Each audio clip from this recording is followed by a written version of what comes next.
If more of our so-called leaders would walk the same streets as the people who voted them in, live in the same buildings, eat the same food instead of hiding behind glass and steel and bodyguards, maybe we'd get better leadership and a little more concern for the future.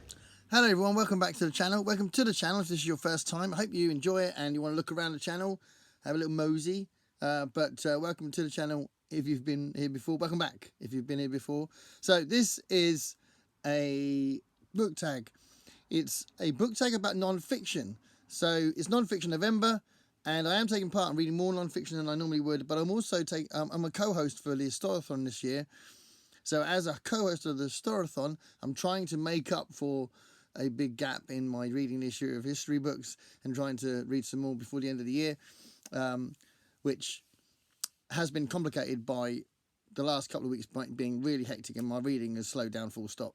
So we'll see how we get on. But there's lots of reasons to do a non-fiction book tag at the moment.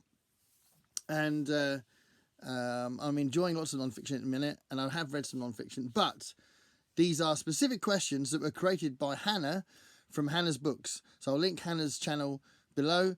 And it came from, I think her prompting for doing the specific tags came from Victober, I think. I'm not sure. But I think that's what Mark said from Book Time with Elvis, but I may be remembering it wrong. But hi, Mark, if you're watching this. Is that an excuse to tag him in the description? He won't want to watch this. He might want to watch this. He'll want to watch this. So anyway, Hannah from Hannah's Books created this tag. And some really awesome questions. It's also an excuse to talk about lots of non-fiction books. And in front of me, I've got a quick rough guess. I've got about 30 books in front of me. So I'll see where I can put them in. And if I haven't spoken about one of them and it's there and I want to talk about it, it will fit my last question. So anyway, the non-fiction journey book tag. The first question is, what's your first experience reading non-fiction? I found this quite hard to answer. And I think it would have been history books in school. I don't think I was reading a lot of non-fiction in my own time when I was a child, or even when I was a teenager. I think I started reading fiction really as a recreational thing. But I did read music books fairly early on. So probably after school, after the history books and the stuff that you're reading for the subjects you're getting taught, I did start reading music books, and I was well into reading film-related books as well. So there was a series of Faber and Faber books. If I go here, I might be able to put them up. There was a series of Faber and Faber books which were directors on directors. I had loads of them, or I got a load out of the library. I have got rid of some of them, but I've still kept Gilliam on Gilliam. I've still got Burton on Burton. But I've read a bunch of other ones, like there was a Barry Levinson one, there was a Cronenberg one. I've still got the Cronenberg one. There was all sorts of them, and they were really cool because it was obviously whoever it was from Faber and Faber interviewing the director themselves, and I really enjoyed that. And that was definitely in my early reading. I definitely did that in my early 20s, after I'd left school, left college, blah blah blah blah, and I was reading a lot of music related books at the time as well. So probably music and film and the history books from school. I think that's the best answer to that question. Number 2, has the reading of non-fiction ever brought you to tears? I don't often cry when I'm reading, but this book definitely did set me off. And when I first started reading it, I was on a bus. I was on a public bus, and I got quite upset reading just the first couple of chapters. It's a book called Rattling the Cage. And I'd got it out of the library, so I don't have it anymore. I didn't have it very long. I will get it one day. But I got it out of the library.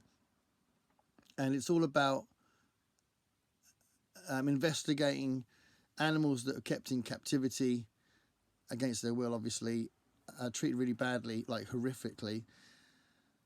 And some of the investigations that this author's got into about that, and obviously with a call to try and change this, and animals should be treated with respect and love.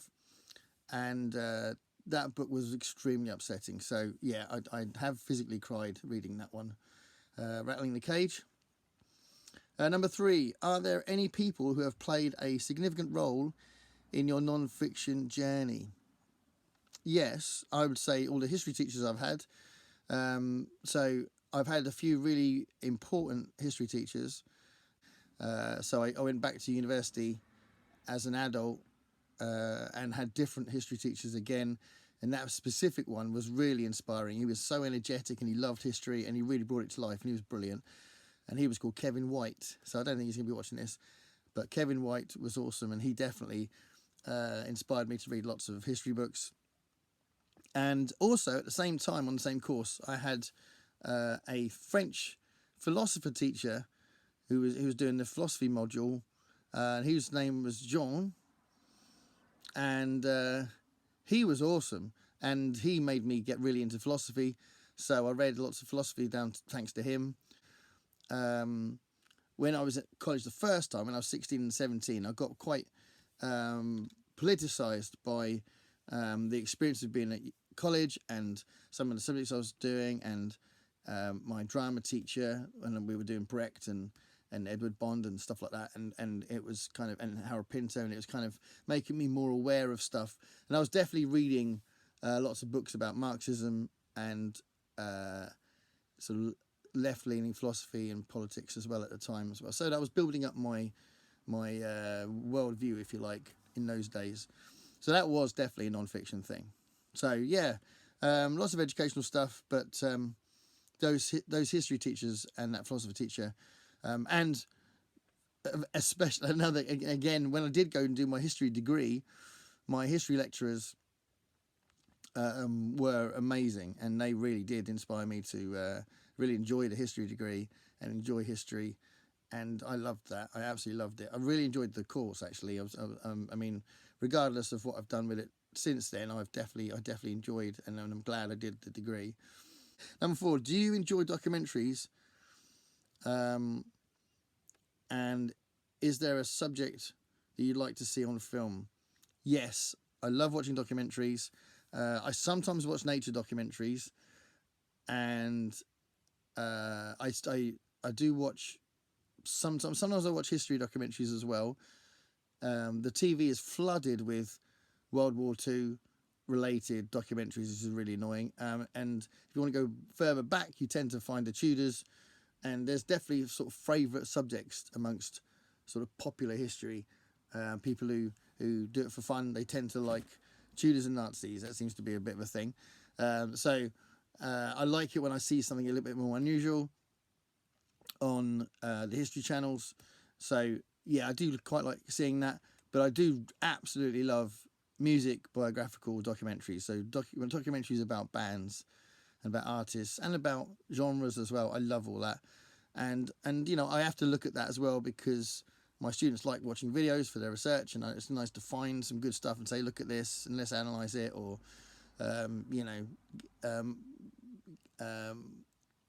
use this to write your essay on blah blah blah, or what is this video saying about new wave or whatever. So yeah, I love watching music documentaries and recommending to my students when it's relevant as well. But I've watched some fantastic ones. So yeah, music documentaries are probably my favourite thing as far as what's readily available and what I see a fair amount. Number 5, have you ever read a biography about a person with whom you identify? The reason I'm giggling is that for a good while, my role model was Daffy Duck. And I've got some books, and I'll show you in a minute, which is about how Daffy Duck was created. But clearly he's not really a role model now. But I was definitely a little bit of a lunatic in school, and was quite happy to act quite silly at school. But seriously, I mean, have I read a biography about a person with whom I identify? Music biographies, yeah, I identify with some of those people. I mean, a lot of the people, when I've read biographies, I've identified with them, and that's why you want to read them, I think.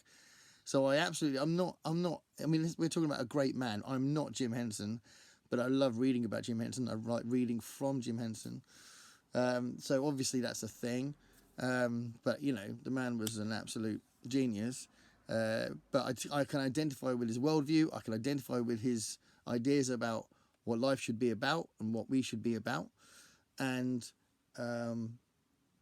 some of the people like Tim Burton and Terry Gilliam and Cronenberg as well. Sometimes they'll say stuff that I can relate to. Go, yeah, absolutely. I think art should be like that, or I think film should be like that, or can relate to what they're saying. So I think with whom you identify, it obviously it might be little bits of what they're like that you identify with, except Daffy Duck. Number 6, read oh God, I forgot that this one. I haven't got anything ready. Or my glasses. Read a short. I'm going to do number 6. Read aloud a short. I can't even read my writing. A short section of a book. I'll do that at the end. I'll do it as a separate video because otherwise this is not going to work. So I'll do that. I'll get my glasses and read something. Oh, I forgot about that one. Number 7. Do you... I scribbled this so quickly. Are there any works of non-fiction that intimidate you? So I thought it was a bit of a weird question, and it was like, well, it probably means I wouldn't be particularly interested in it, and but actually, no, there is a good answer to this, because there is a book that I've had for quite a while, and it's in pristine condition. It's like I've just bought it, because I've never touched it, and I've had it all this time. I've had it a long, long time. I don't know how long I've had it. Let's see when it came out. I've got it when it came out. 2011 this came out. So I've had it 12 years, and in 12 years, it's just been sitting on a shelf. And I really do want to read it, but I think what intimidates me is I think I might change my opinion about him, which would be a shame because I've got a relatively positive opinion quite a positive opinion about him. But I imagine reading this much that he's written, there's probably going to be stuff in there that I don't agree with, and which is not a bad thing, but it puts me off a bit because I don't want to really, really dislike him. And also it's probably a little bit, I've got to be in the right mood, and I'm not very often in the right mood for that kind of thing. But anyway, it's a man that I do definitely want to know what this. I want to know what the content of this book is, and I really wanted it when I think I put it on a Christmas list. I'm not sure, but anyway, Christopher Hitchens, I think is a fascinating man, and this is his big old autobiography, a memoir. I don't know if this was the thing that he was talking about when I've seen some interviews with him recently, actually, when he was talking about he was writing in the middle of writing a biography. Because I think he's written a few, but this is a big old one, and this was released just before he died. So yeah, this is a good answer to that, because let's face it, if it wasn't a good answer to this question, I would have read it by now. I've had it 12 years. So there we go. I do want to read it though. And then number 8, what tips would you give people for people who are hesitant to read non-fiction? Well, I think that you need to read something you're interested in. I don't think you read something just because you think you should read it. And equally, if it's because you want to learn about something, then not every delivery of that information is designed for you or is right for you.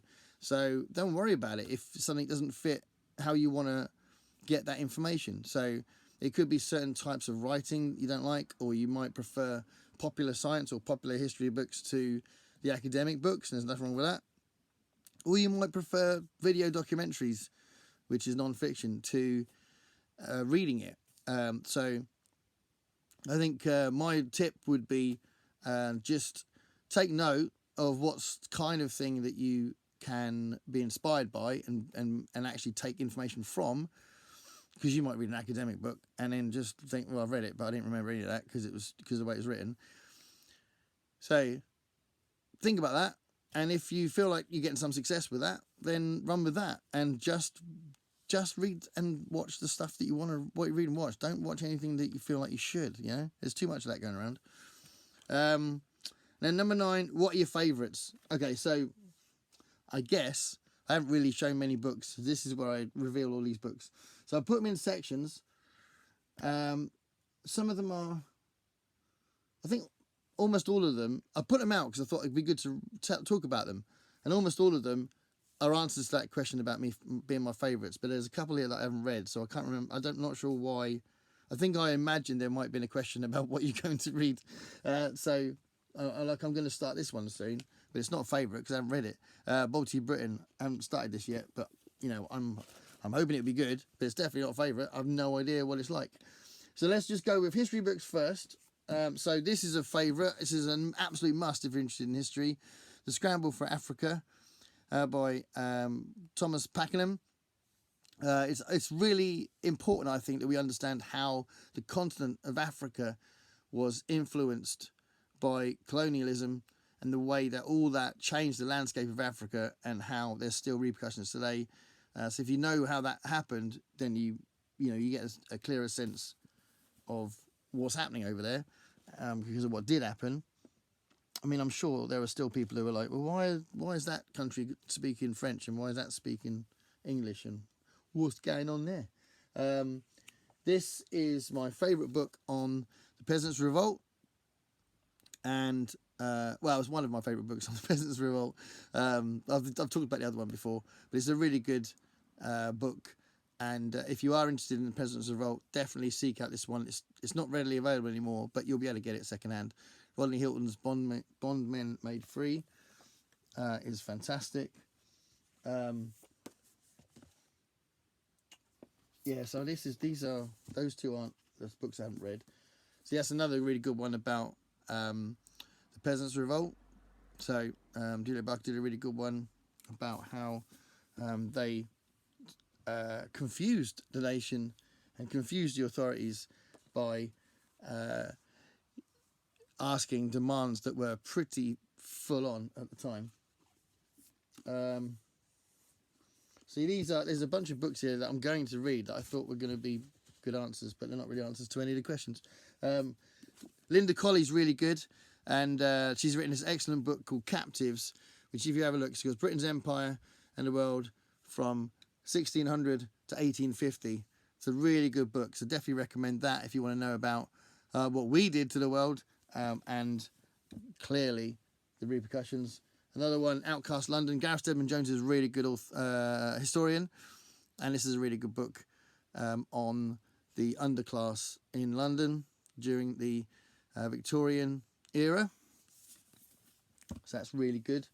This is a really good book by Diane Atkinson about the suffragettes. So if you want to look into the suffragettes, this is a really good one. Rise Up Women. These are definitely my favourites. It's coming up now. History books. So you've got The Invention of Tradition, which is a series of essays that really talk about why our sense of nationality in the UK is built over things that were inventions of previous centuries. It's a really interesting set of essays about that.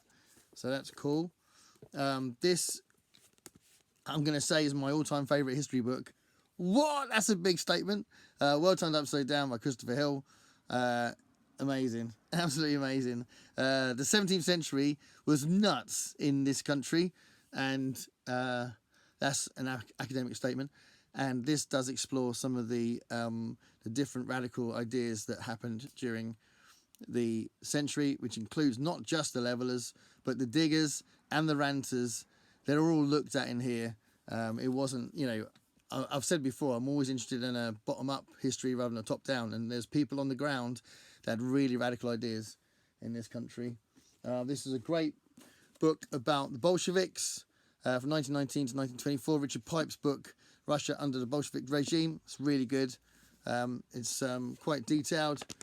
It's a really good history book. I think I'm going to leave some of that because it doesn't really answer the question. But I will say this, if you want to look at Palestine, which is obviously really important at the moment, everyone's got an opinion, and it's an absolute mess.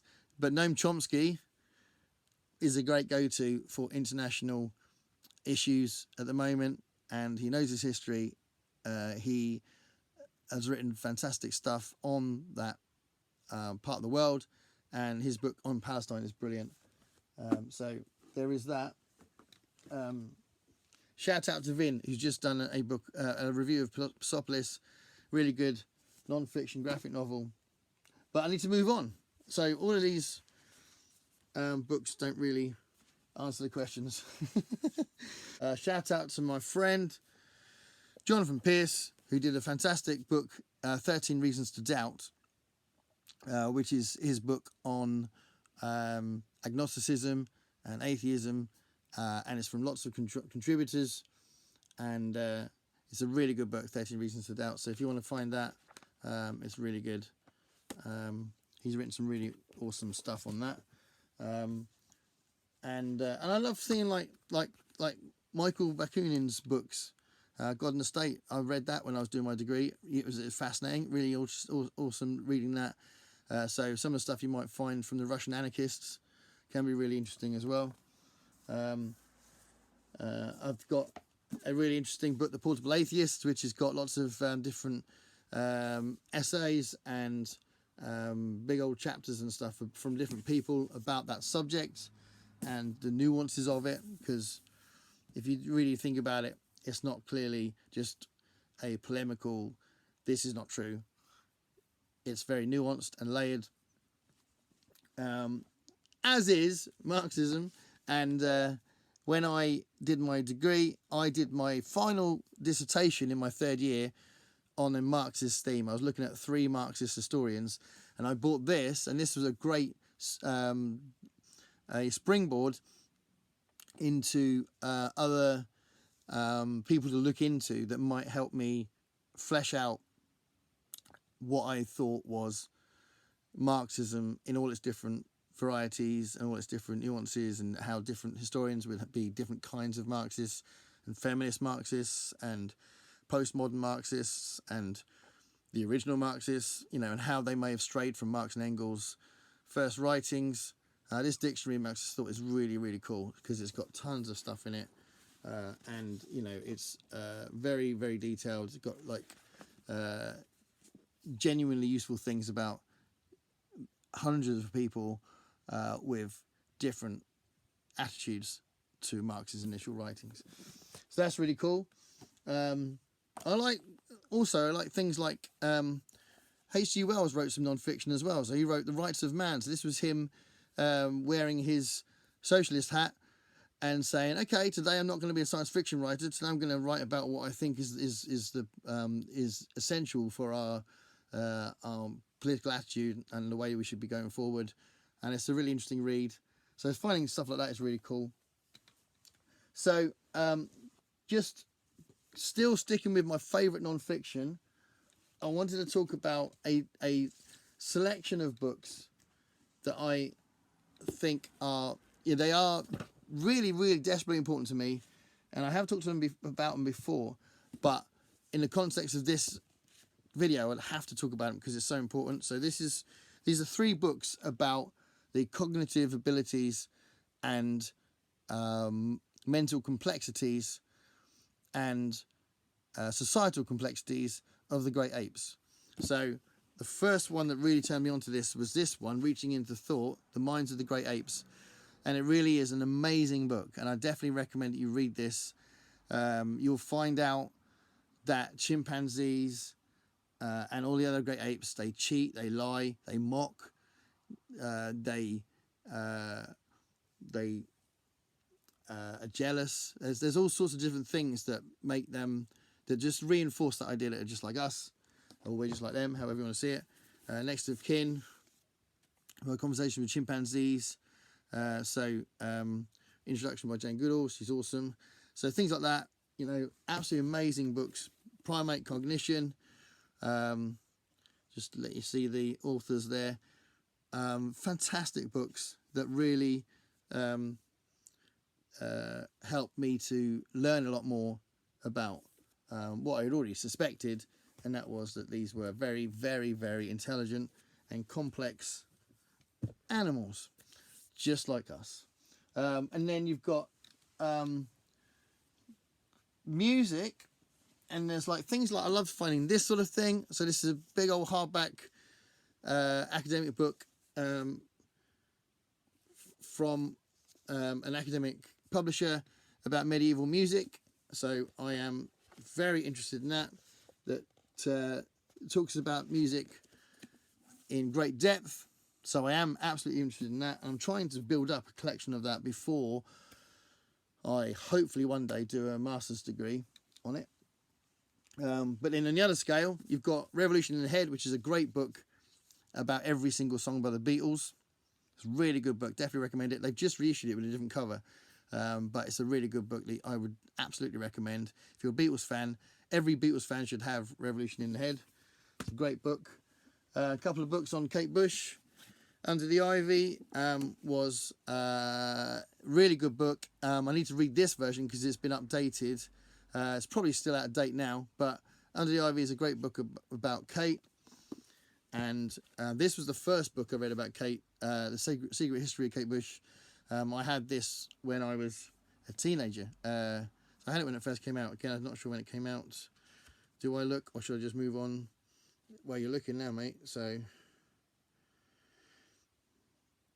83. I didn't have it in 83, but I had it in the late 80s. So I've had it a long time. These two are my two favourite music biographies. So you've got Songs and Stories, XTC, by Neville Farmer, and XTC, because it's their own words. And Levon Helm's autobiography, This Wheel's on Fire. So Levon Helm from the band, brilliant, brilliant, brilliant book. I'll also mention a book that I couldn't find that's upstairs, which is the biography of Warren Zevon, I'll Sleep When I'm Dead, which is a fantastic biography. So if you're interested in Warren Zevon, he did lead a very interesting life, as you probably know. Yeah, great book, great book, great book. So before I get on to the last bit, I'll just talk about my favourite Marx Brothers books. I've got a video coming up next week about my Marx Brothers collection, but very quickly, this is the best book on the Marx Brothers, Groucho, Harpo, Chico, and Sometimes Zeppo, by Joe Adamson. Fantastic book. If you just want one book about the Marx Brothers, you get that one. But then, again, my favourite all-time autobiography is Harpo Speaks by Harpo Marx. I love Harpo Marx. And this is as endearing and adorable as he is. So Harpo Marx, definitely recommend this. If you're not interested in Marx Brothers, watch Duck Soup and Monkey Business and then read that. Read that book. Harpo Marx, what a man. This is a really awesome book where called Hello, I Must Be Going, where Charlotte Chandler interviews Groucho Marx, and there's other interviews with other people as well. And it's a really cool section at the back where Woody Allen interviews Groucho Marx, which is pretty cool because Woody Allen's so influenced by the Marx Brothers. So Hello, I Must Be Going is really good. And one last one. I was so chuffed to find this. I collect books about the Marx Brothers, and Maxine Marx did a book about her dad, Chico Marx, which is so rare. I've only ever seen this once, and I bought it. You hardly ever see it on eBay or anything like that. It's a real find. So this is an awesome and definitely one of my favourites. And just to finish off, a good scroll for a few of these books. So as I mentioned right early on in the video, I'm sorry this is a bit long. I love Jim Henson, and there's a great book about Sesame Street, the complete history of Sesame Street, called Street Gang. Massively recommend it. It's a brilliant book about Sesame Street. There's a great biography of Uncle Jim, which is called Jim Henson, the Biography, with Ernie and Kermit there. And that's by Brian J. Jones. It's a really good book. So absolutely recommend that if you haven't read this yet. So if you're into Jim, what an amazing man. And just one last comment about Jim. There is a book of his designs in doodles, which is quite something, quite special. So this is just his noodling, his cartoons and stuff. So if you're interested in that, then get more insight into the brain of Jim. I'm a huge fan of Monty Python, and just talk about my favourite Monty Python books. Well, two of them. Monty Python Speaks, which is a really good one. And it's got interviews with them that tackles different periods of their career, and that's really good. And there's a massive one that came out that I really like. Again, it's very detailed. The first 28 years of Monty Python.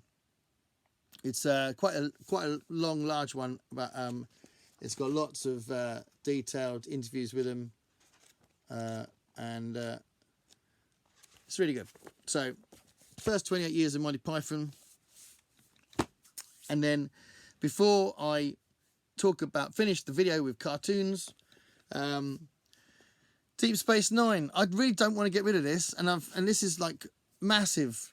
And I've got rid of most of my Star Trek related non-fiction books, but I love this book, partly because I love the series so much. So the big old Deep Space Nine companion. I've got rid of the Next Generation companion. I've got rid of the other companions I had. I had one on Voyager and I had one in the original series, but I can't get rid of this. So I love this, but I love that series, and I love Cisco. What a great captain! So I love. A great captain, obviously, a bit controversial captain sometimes. And then just want to finish off by saying that I did buy and start collecting books about animation. And there's a great, there's a book, Bugs Bunny, 50 Years and Only One Hair, which is a great book by Joe Adamson, who also wrote that other one on the Marx Brothers. But Joe Adamson wrote my all-time favourite book on this subject, I'm just going to put here, which is Tex Avery, King of Cartoons. And then there's a really cool one here by Jerry Beck, which is Sylvester and Tweety Pie, I Taught a Pretty Cat, which is really cool. These are quite rare books. And then there's a lovely book here by T.O. Adams about Tom and Jerry. And these are really good insights into how they were made, how popular individual ones were and why they were what they were. And they're great books. So, yeah, I forgot, didn't I? I was supposed to read from books in this bit. So I'm going to read from a Monty Python book, Monty Python Speaks. And I'm going to read from the Jim Henson book. So first, I'm going to read from the Monty Python one. And I'm going to read the question that the interviewer asked Michael Palin.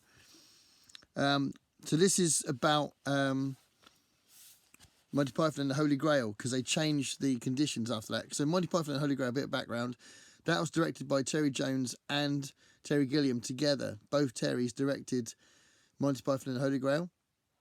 By the time they got to Life of Brian, they realised it hadn't worked, and Terry Gilliam is like the visual director and worked on special sequences, and Terry Jones is the main director, and he's the one with the directing credit.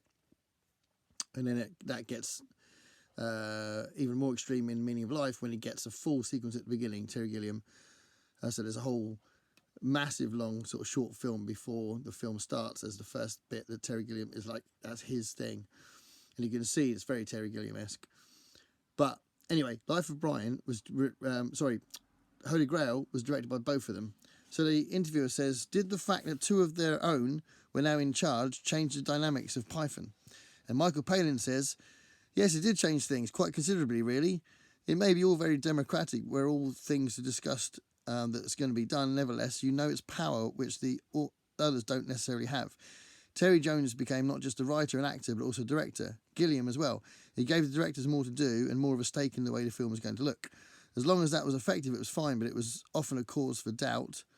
People thought it was not how something should be done, or a feeling that Terry Jones is taking this over, or Gilliam is taking this over. Then there were tensions which had not really been there before on the television series when we had an outside director. What was most difficult was the combination of the two directors, and there was a sort of merciless divided room attitude of John Cleese. If he didn't like something that Terry Jones was doing, he'd praise Gilliam extravagantly and say, I wish he were here. And if he didn't like something Terry Gilliam would make him do, he'd say, well, Jones is the only one who really understands how to do comedy. So I think that was pretty intolerable and never repeated. It was very hard for the two of them to co-direct like that. You had to have one person who was responsible. That kind of thing is really cool, really interesting, the way that they worked together and sometimes didn't work together very well. Okay, so on to Jim. This is about Labyrinth. This is from the biography of Jim by Brian J. Jones. Filming for Labyrinth finally began on April 15th, 1985, a massive $25 million project that sprawled across Elstrie's 9 sound stages. It's a big one, Jim told the American Film Institute. I think it would be very difficult to do any of those major fantasy in-studio productions for under $20 million. For the first time, Jim would not be performing a major character in one of his films, allowing him to devote his full attention to directing. Early on, he found that Jennifer Connelly needed some coaxing to interact naturally with the puppets. In the beginning, it was hard. This is a quote from Jim. In the beginning, it was hard because it's just strange thinking about the fact that you really are talking to a puppet. Oh, sorry, that was Jim. That was Jennifer Connelly. Eventually, the illusion became real to her, just as Jim knew it would. The puppeteers make them so lifelike, said Connelly, and you really can learn to relate to each one of them. Jim was delighted with their attitude, both on and off the camera. He got along with her well, and in no small part because she didn't crave the constant reassurance that so many around Jim seemed to need. I found that I could talk very straight to her, Jim said. I didn't have to tiptoe around her feelings or anything like that. Bowie, who reported to the set in early June, also had to learn how to act with Labyrinth's elaborate puppets. He found himself especially troubled by scenes with Hoggle, whose mouth opened and closed in front of him, but whose voice came from Brian Henson, Jim's son, sitting off stage, speaking into a microphone and performing Hoggle's mouth remotely with a Waldo. Once I'd overcome the disorientation, loved Bowie, we all got along great. Bowie's been wonderful to work with, Jim wrote privately, and has added a truly magical spark as Jareth. Jim also respected Bowie's songwriting, giving Bowie, as he did Paul Williams, a completely free hand with the songs. So there we go. I mean, there's loads more on Labyrinth. It's just such a brilliant book. So there we go. Little excerpt from Python and Henson. Thanks a lot. So, a relatively long one. I haven't done a long one like this for a while, actually. I tried to keep them sort of 20 minutes, but I don't know. I had quite a lot of books to talk about. The world of non-fiction, and there was some I left out as well. So, yeah, it's a great world out there. And as I said when I was answering the question about what advice would you give, that's a whole variety of stuff. Pick what you want to read about non-fiction. It doesn't have to be a book about Henry VIII and his wives or about Hitler. Find what you're interested in and enjoy. Thanks a lot for watching. See you later. Bye.